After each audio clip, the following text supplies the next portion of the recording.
Nikukaribisha tena katika YouTube channel yangu. Ni Emmanuel Palie na Kitaroma Nutrition Specialist. Mada ambayo iko mezani leo tunaangazia vyakula vikuu vinne ambavyo vinaweza kusaidia kutibu ugonjwa wa kisukari. Na vyakula hivi kwa kuwa vina nguvu hiyo ni vyakula ambavyo hakika kila mgonjwa wa kisukari inatakiwa viwe sehemu ya ulaji wake kila siku kadiri inavyowezekana. Kama uko interested kufahamu vyakula hivyo vikuu vinne ambavyo vinasaidia katika matibabu ya ugonjwa wa kisukari, basi twende sambamba. Bila kupoteza muda, tuanze kama ifuatavyo.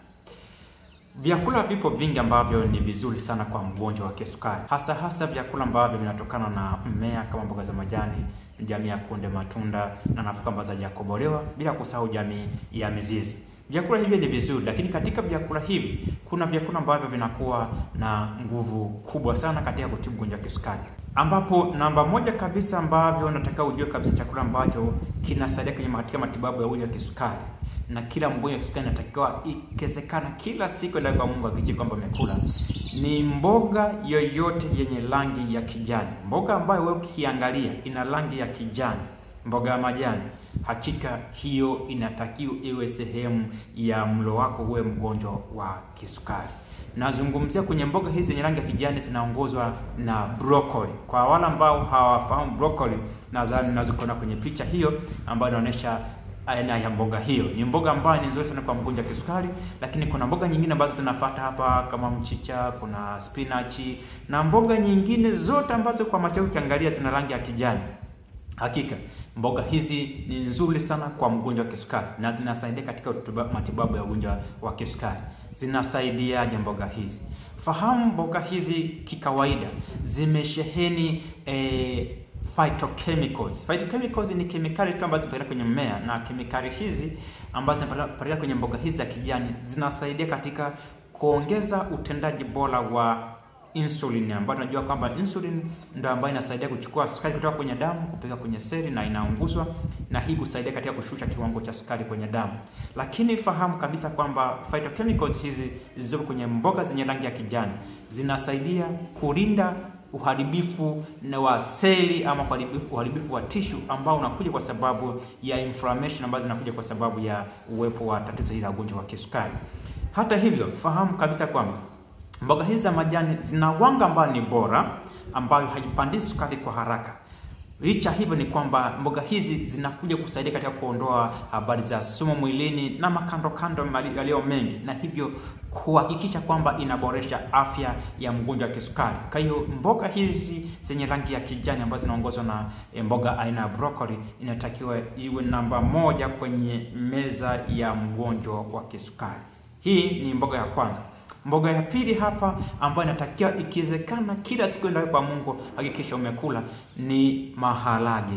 Maharage ni mboga ambayo wengi wanaidharau, lakini ni mboga kwa mgonjwa wa kisukari ni bora kabisa. Kwa nini maharage? Ni kufahamishe tu kwamba wakati maharage yanawakilisha kundi jamii ya kunde, maharage haya yana sifa za kipekee. Moja, fahamu kabisa kwamba maharage yamesheheni wanga ambayo tunaita kwamba ni resistant starch. Hii aina ya starch hii ni ya kipekee kwa maana kwamba ni haipandishi sukari ya damu kama zilivyo wanga nyingine. Hata hivyo, hata kama kipanda ni kwa kiwango kidogo sana. Wanga hii aina ya resistant starch ndio tunaita pia kwamba ni prebiotic. Prebiotic ni aina ya wanga ambazo zinalisha bakteria wazuri waliopo kwenye mmeng'enyo, kwa maana kwamba aina ya wanga hizi zinahakikisha kwamba gut microbiome, bakteria bora walio kwenye mmeng'enyo wako wanakuwa na afya njema na wanakuwa wanasaidia katika shughuli zao mbalimbali ambazo zinaendelea ndani ya mwili wako wa binadamu. Ufahamu tu kwamba uwepo wa resistant starch katika maharage haya yanafanya maharage na kuwa na tabia moja ambayo tunaita kwamba ni second meal effect. Kwa maana kwamba maharage haya yanakuwa na uwezo wa kucontrol ufyonzaji wa sukari kwenye chakula kingine ambacho tutakula baadaye. Kwa mfano, umekula maharage asubuhi kama kifungua kinywa, maharage haya yana uwezo wa kuzuia ufyonzaji wa sukari kwa upande wa mchana na jioni. Kwa hiyo ni nguvu ya maharage iliyonayo ambayo kitaalamu tunaita kwamba ni second meal effect. Lakini kitu kingine, maharage yamesheheni makapimlo fibers ambazo pia bado zinakuja kuhakikisha kwamba absorption ya glucose inakuwa iko vizuri, lakini zinakuja zote ukichukua resistant starch, ukachukua na makapimlo haya ama nyuzi lishe hizi ambazo ni fibers, kwa pamoja zote zinasaidia katika kuimprove, kuongeza ufanisi wa vichocheo vya insulini. Kwa tafasiri nyingine, inapunguza insulin resistance, inapunguza ule ukinzani wa insulini, na hivyo kujikuta kwamba insulini zinazo zinasaidia katika kushusha kiwango cha sukari kwa kuichukua sukari kutoka kwenye damu kupeleka kwenye seli na kuweza kuiunguza ile sukari, na hivyo kuhakikisha kwamba kwenye sukari yako inakaa katika kiwango ambacho ni sahihi. Kwa hiyo maharage yana virutubisho vingine vingi vizuri ambavyo ni beneficial, ambavyo vina faida kwa mgonjwa wa kisukari. Kwa hiyo fahamu kabisa maharage inatakiwa yawe sehemu ya ulaji kwa mgonjwa wa kisukari. Yaani kila siku hakikisha unapata maharage, beans. Maharage haya ni muhimu sana. Yanawakilisha jamii ya kunde nyingine, haimaanishi jamii ya kunde nyingine hazina nguvu nzuri, zina nguvu nzuri, lakini namba moja kabisa ni maharage. Maharage ninayozungumzia hapa, chagua unayoyapenda. Yoyote yanafaa na yanafanya kazi hiyo ya kusaidia kushusha kiwango cha sukari, kwa maana kwamba maharage yote yana hii sifa ya second meal effect. Hicho iko ni chakula namba 2 ambayo inataka kiwe sehemu ya ulaji wa mgonjwa wa kisukari. Namba 3 ni kitunguu maji. Kitunguu maji ni moja ya chakula kingine ambacho inataka kiwe sehemu kwa kila mboga ambayo mgonjwa sukari anakula. Hakikisha kitunguu maji kina kuwepo. Kwa nini? Uwepo wa quercetin kwenye swala la kitunguu maji inasaidia katika kuongeza utendaji bora wa insulin.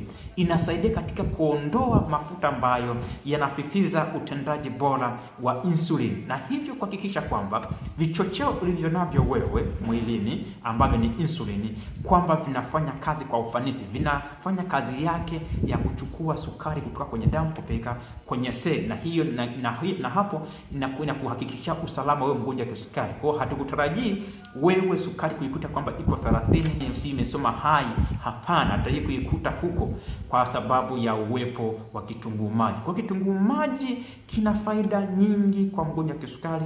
Hata hivyo quercetin hizi zinasaidia kupunguza habari za inflammation, na hivyo kupunguza ile cellular damage, ule uharibifu unaofanyika kwenye level ya seli, kwenye level ya tissue. Uharibifu wa tissue unazuiliwa kwa kutumia kitunguu maji.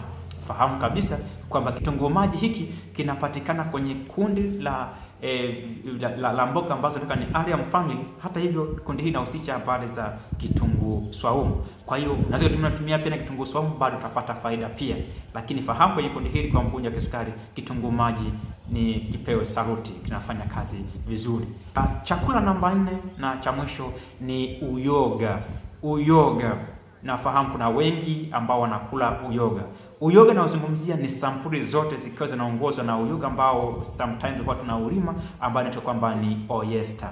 Mboga hizi au mboga hii aina ya uyoga inafanya kazi nzuri sana kwa mgonjwa wa kisukari katika kuimprove gut microbiome, kwa sababu uwepo wa polysaccharides ambazo ni aina ya wanga iliyopo kwenye uyoga huu ni huwa inasaidia kuhakikisha kwamba una balance nzuri ya flora, bakteria wazuri kwenye mmeng'enyo ambao wanakuja kupunguza inflammation, nyoto ambayo inafifiza utendaji bora wa insulin. Kwa hiyo kwa tafasiri nyingine pia uyoga unasaidia kuongeza ufanisi wa insulin. Kwa kuwa kwa mgonjwa wa kisukari hasa aina ya pili ni ugonjwa ambao unakuja na dalili au unakuja na mzizi wa ukinzani wa insulin.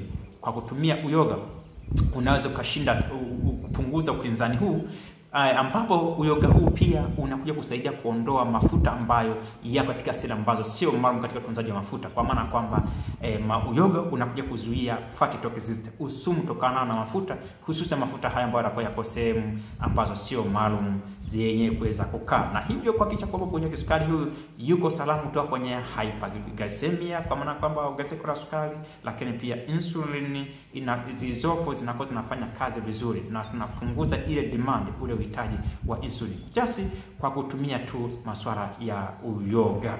Kwa hiyo katika tafasiri hiyo, kwa wale wagonjwa wa kisukari, hakikisha vyakula hivi ndivyo vitaja 4: mboga zenye rangi ya kijani, maharage, ukija kitunguu na uyoga vinakuwa sehemu ya ulaji wako.